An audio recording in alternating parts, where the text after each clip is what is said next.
Hey guys, Zach Draskovic here. Gonna do a live on the water on how to fish bridges on Lake Gunnersville, and we're gonna be focusing on summertime lures and strategies. I'm going to show you how to find the fish on the bridges using your side imaging. I'm gonna show you some fish catches, and then I'm going to finish with my favorite lures to use and how to use them. Please like and subscribe. Stick around, this is gonna be a good one. You can actually use your side imaging just like you're going down a ledge, and you can take a look at these bridge pylons. So it does require a little bit of knowledge in reading your graph, but once you get that down, it's as easy as just driving by to see if there's fish in the area. You'll see as we go down by this bridge pylon here, we should see some dots if there's some bass. There's a bridge pylon right there, and you can see those little white dots sitting right there. Those are going to be the fish. All right, we're going to do another little pylon here so I can hopefully find you one that's loaded up. All right, we're going by the bridge pylon. You can see those couple of dots on the front side. Those are going to be the bass. So that pylon has got some fish as well. A few more on the back side. A few more little dots there. So we definitely got some fish on these pylons here. This would definitely be a good one to check out. Look at all those fish. All right, looks like we found us a good little group of them here. So this is one that I would turn around and go to fish, or make sure that I mark to know to come back in a tournament.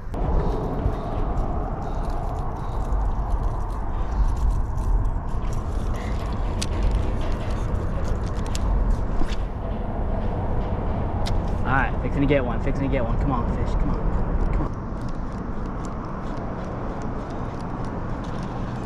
Got it. There we go.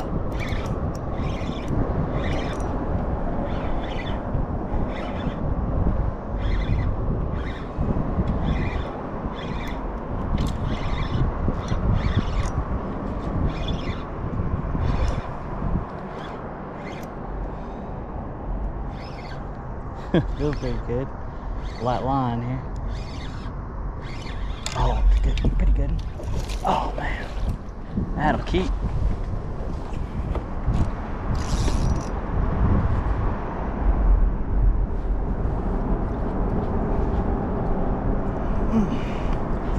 There we go. That's a solid start right there. Yes. Dang, that's the way to start right there. Good.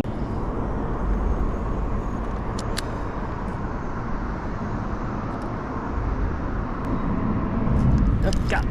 There we go. Feels pretty good. Spa bait.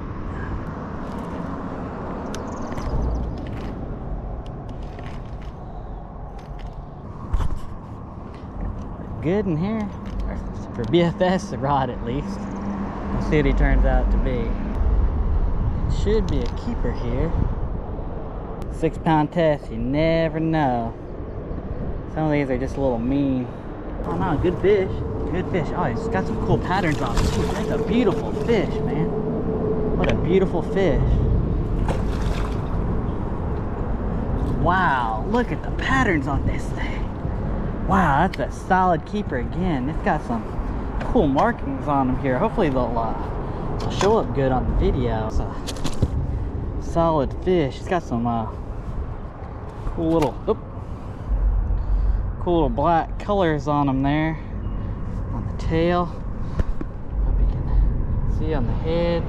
Pretty neat looking fish. All them little spots and stuff. I like it. Thank you, Lord.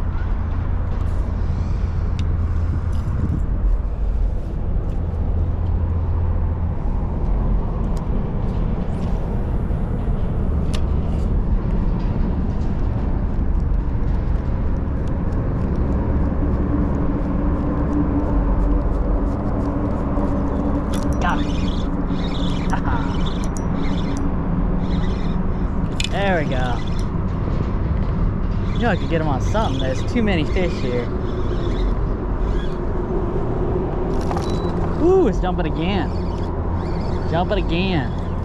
All right, the top water on the shade line. All right. Take your load.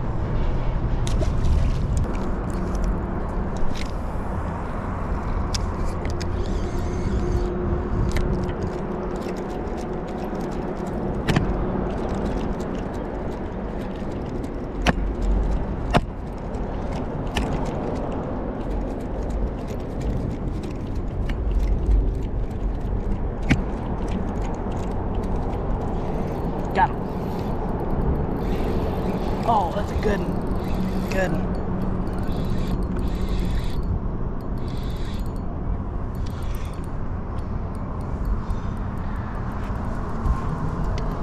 There we go.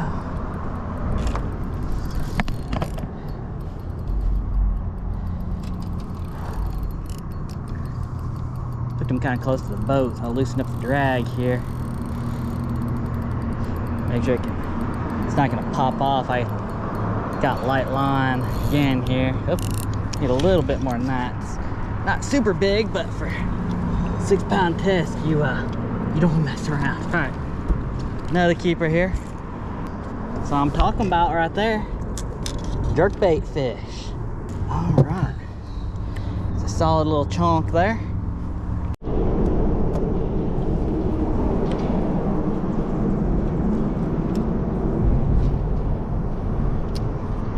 See if I can get a topwater strike on video, dang it.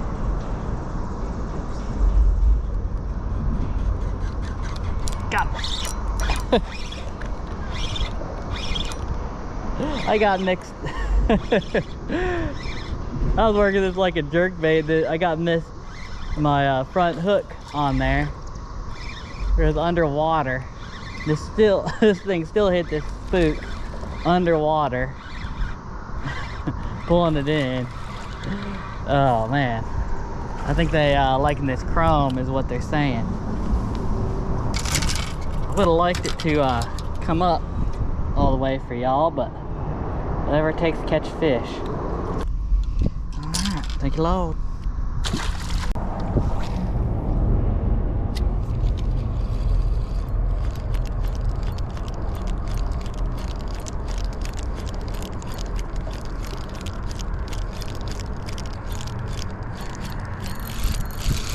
Got it. That didn't take long. A little one. It's a fish. All right. Jerkbait always works around the bridges. Little mega bass. Thank you, Lord.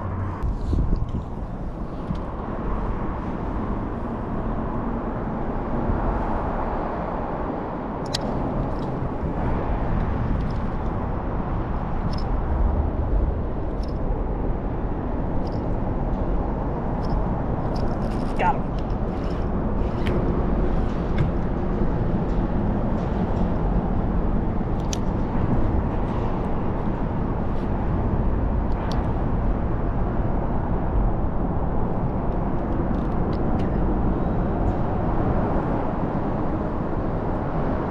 Oh, good. Oh man. Dang. Oh my god, that's a drum? Gotta be a drum or catfish. Buffalo. Can't be a bass. This can't be a bass. See, I'm thumb barring it here when it's surging because I got light line. This is actually my little BFS setup. Don't have a real heavy line on here, and this is a pretty big fish. So quick tip for you there: if you got a big one on, be sure to be ready to use your thumb, and that'll keep fish from breaking your line, and also keep the treble hooks from pulling out. These are a little bit smaller treble hooks, and what I'd really like to have on a fish this size is probably a big old drum or buffalo. I don't know what I got here. All right, there's my leader line there. Oh man, it's a buffalo hooked in the tail. You want to talk about a strong fish? These buffalo are one of the strongest fish in the river here, and definitely something you don't want to hook in the tail on light line here. I can get them in. I don't have them hooked real well. Might come off here. Just want to get my spoon back. I like my little spoons. They'll catch about everything here. Oh, whew, dang. Still ain't got him in. Got light line. There's a big fish. This is a little BFS rod. Alright, now. Got him. Oh, smoke. Big old slimy joker here.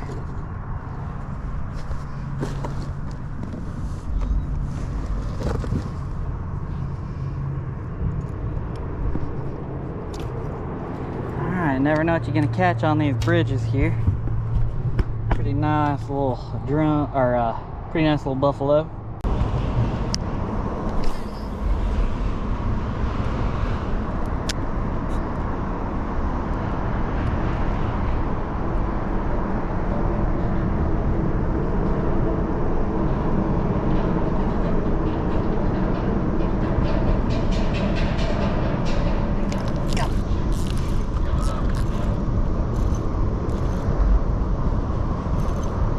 Go.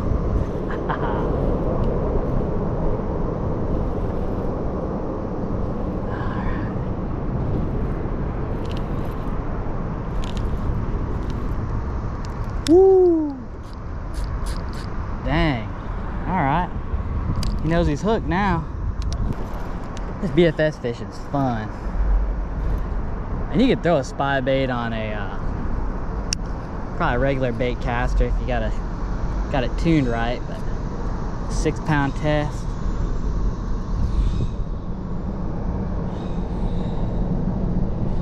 Woo! Sergeant.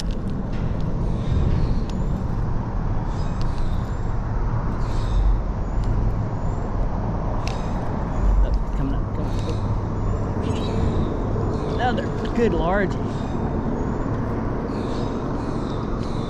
Again, I'm surprised I ain't caught a darn spot today. Normally when you come to these bridges, you get a lot of spotted bass, and these largemouth, they're a bit harder to get. And I ain't complaining. I catch these fish all day. Come on, fish it. There we go. There we go. Another keeper. Definitely fun on that BFS.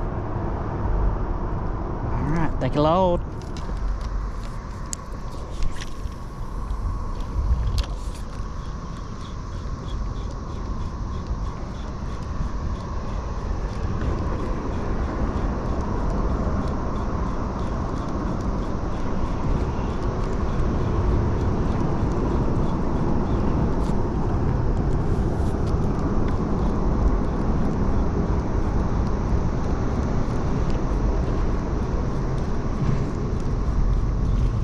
Got him right here. Topwater in the shade line.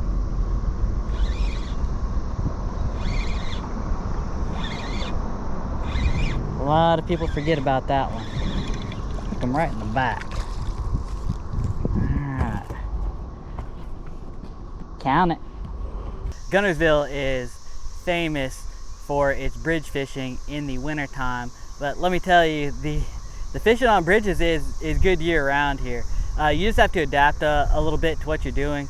You can catch fish on bridges anytime that they're not on the bed.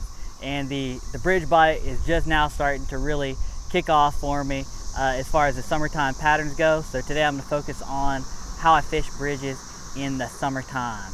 If you've watched any of my videos lately, you would not be surprised to know that I do not go bridge fishing without a jerkbait. Now I love this little Mega Bass 110+1 Junior, but any jerkbait that you like will work.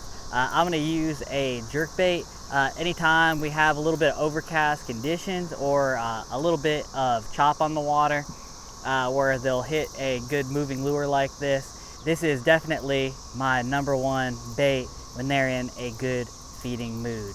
Can't go without it. Now my second bait that I am not gonna go without when I'm bridge fishing is a little swim bait.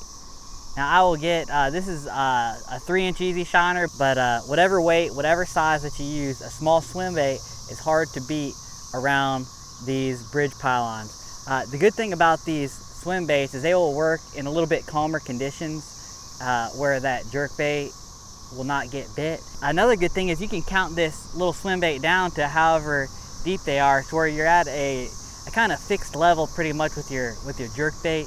You can count this down as deep as you need it to go, and this thing will get bit. Another lure that a lot of people forget about when fishing bridges is a topwater. Let me tell you, I've caught a bunch on topwater just today. I was able to get some good fish catches today on topwater fishing these bridges. You can fish a topwater around the pylon, but one of the things people forget about is fishing the shade lines, especially if you're not getting a whole lot of current pulled on that day, or if you're at a bridge a little bit further back in the creek where you don't have to worry about how much current's being pulled. Topwater in that shade line is deadly. I had a fish come up. I was sitting in 30-40 foot of water, but there's a suspended fish right on the shade line, and they're crushing it around the pylons as well. So don't forget some kind of topwater bait when you're fishing these bridge pylons, because it will surprise you how many fish are just sitting there suspended in the shade line, and this is a great way to target those fish. So don't forget those shade lines and the topwater. All right, another lure that I am not going to go without fishing bridges is a Ned rig. Now this one I was using today had a little blade on it. You can use a blade or not, depending on what kind of mood they're in, but a Ned rig is absolutely deadly around bridges, especially if I'm fishing where there's a lot of spots or smallmouth.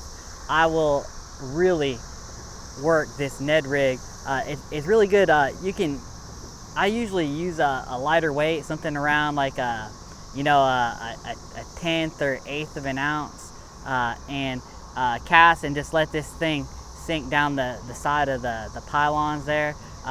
You just watch your slack, and you'll see your slack jump when you get a bite. You just reel into them. I'm using an exposed hook with my Ned rigs. That'll let you get those bites on the fall a little bit easier. Sometimes when those fish hit it on the fall, or just grab it and swim off with it. If you're using one of those weedless ones or the wire guards, they're not eating it real good. It can be hard to get a hook into them. So when I'm throwing a Ned rig on these bridge pylons, I'm always using an exposed hook. Now, of course, whatever you have confidence in, or whatever conditions call for, you can modify your bait choice a little bit. They weren't hitting the jerkbait real good for me today, so I switched to a spy bait, and I was able to get bit where that jerkbait wasn't. So if you're having some commitment issues, or if you think something's going to work better for you, use it. But the important thing is how you're fishing the pylons themselves.